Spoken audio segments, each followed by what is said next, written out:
ஐதீகம் இன்னும் நடந்துட்டு இருக்கு. பெரிய பெரிய அதிகாரிகளும் சுவாமி தரிசனம் பண்ணுறாங்க. விநாயகர் வந்து வருண பகவானால் பிரதிஷ்டை செய்யப்பட்ட விநாயகர். முத்தோடைய சிப்பி, கடல் நுரை, எப்படி அனுமன் போட்ட கல் கடலில் மேய்ந்ததோ அந்த மாதிரி நுரை வகையை சேர்ந்தது. இப்படியே கடல் நுரை, முத்து சிப்பி இதெல்லாம் சேர்த்து, மத்த ஓடு இதெல்லாம் சேர்த்து அப்படியே ஒரு விநாயகர் போல உருவத்தை செஞ்சு அந்த உருவத்தை அப்படியே மழை தண்ணி ஒன்று அதனால் விநாயகர் சுயம்பு மூர்த்திங்க. விநாயகர் சதுர்த்தி ஆவணி மாதம் விநாயகர் சதுர்த்தி அன்னைக்கு விநாயகருக்கு தேன் அபிஷேகம் மட்டும் பண்ணுவான். குறைஞ்சது ஒரு 500 லிட்டர் பண்ணுவான்னு சொல்லுவேன். அது பூரா உள்ள போயிடும். உள்ள செரிமன் ஆகிடும். உடனே உள்ள எடுக்க முடியாது. என்ன அப்படி ரொம்ப ரஃப்பாக இருக்கும். உள்ளே போய்டும். எல்லாரும் தேன் உள்ளே போய்டும்.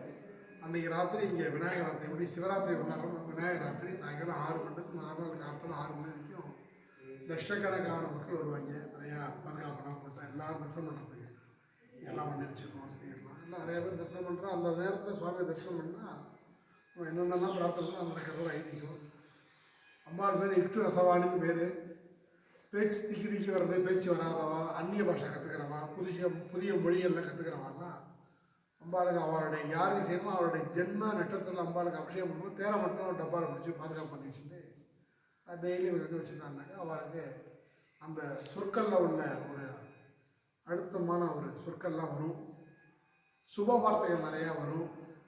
திடீர்னு ரொம்ப வீசாக இருக்குது, ஒருத்தர் பேங்கில் வேலை பார்த்துருந்துக்க அவர் டெல்லி மாற்றினா அவருக்கு ஹிந்தி கற்றுக்கணும், ஐயோ 50 வயசு 55 வயசு இனிமேல் நான் படிக்கணும் அப்படின்னு சொல்கிறவாங்க. இப்போ தேரை எடுத்து டெய்லி யூஸ் பண்ணாங்க. அவருக்கு 6 மாதம் படிக்க வேண்டியது அப்படின்னு 2 மாதம் சித்தியாக ஒரு ஐதீகம் அப்படி நடந்துகிட்டே இருக்குங்க. காவிரியோட வடகரை உள்ள சிவாலயங்கள் இந்த 46வது இடத்துல இருக்குது. இந்த திருத்தலம் வந்து 4 நாள் பாடல் பட்ட ஸ்தலம். திருஞான சம்பந்தர், சுந்தரர், மாணிக்க வாசகர், அப்போ 4 பேர் பண்ணிருக்காங்க. 4 பேர் பண்ண வாசனை கல்வெட்டாக வச்சுருக்கோம். படித்து பார்த்துருக்கோம். அப்படியே இங்கே சத்நாதர் இருக்கார். உள்ள தட்சிணாமூர்த்தி சத்நாதர். இப்படி சுவாமி விஜயார சோழன், ராஜராஜ சோழனுடைய தாத்தாவுடைய பாட்னார் கட்டினது. அவர்கள் 2000 ஆண்டு பழமையான கோயில் இது. அதனால் இந்த கோயில் வந்து மனிதனுக்கு என்ன தேவையோ அனைத்தையும் கொடுக்கக்கூடியதுங்க. சுவாமிக்கு ஆயுள் நட்சத்திரம் கடகராசி. ஆயுள் நட்சத்திரம் நடக்கிற அன்றைக்கி வந்து 27 நெய் தீபம் போட்டு சுவாமிகிட்ட வேண்டிட்டா அவளுக்கு என்னென்ன காரியம் சுபகாரியம் நடக்குமோ அந்த காரியம் பூரா நடக்கும். எல்லா விதமான சௌபாகியம் கிடைக்கும். கோர்ட்டு கேஸு, முக்கியமாக கோர்ட்டு கேஸ்லாம் இருந்ததுன்னா உடனே அவளுக்கு சாதகமான தீர்ப்பு, நியாயம் தர்மமாக இருந்தால் மட்டும் அவளுக்கு உடனடியாக தீர்ப்பு அடிச்சிடும். உங்களுக்கு இது சாதகம் அப்படின்னு சொல்லி தீர்ப்பு அடிச்சோம் அப்படி சுவாமிங்க. அதனால் சுவாமி எல்லோரும் தரிசனம் பண்ணாக்க சில கோயிலில் சில பலன் மட்டும் கிடைக்கும். இந்த கோயிலில் எல்லா பலனும் கிடைக்கும். வாசலில் மூலிகை அம்பாள், மூலிகையிலே அம்பாள், கையில் முருகன் 6 திருமுகத்தோட 12 கையோட அம்மாவோட இடுப்பில் உட்காந்துருக்க மாதிரி குகனை அம்பிகை வச்சுருக்கிறதுனால குகாம்பிகை அப்படின்னு பேர். நந்திக்கு பக்கத்தாப்புல மேலே உள்ள இருக்குது. எல்லாருமே தரிசனம் பண்ணிட்டு போவோம். ரொம்ப விசேஷம்.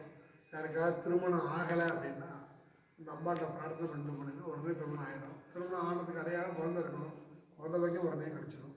ஆனால் அந்த சந்தையில் ரொம்ப ஆத்மார்த்தமாக பிரார்த்தனை பண்ணிக்கும். யாராவது தெரிஞ்சவா இருக்கா, ஃப்ரெண்ட் இருக்கா, அக்கா இருக்கா, தங்கை இருக்கா, மாமா இருக்கா, சொந்தக்கார பொண்ணு இருக்குது, பையன் இருக்கா, திருமணம் ஆகணும்னா பிரார்த்தனை பண்ணால் இந்த பிரார்த்தனை அவருக்கு உடனே சென்றடைஞ்சு அவருக்கு நல்ல பலன் உடனே கிடைக்கும்.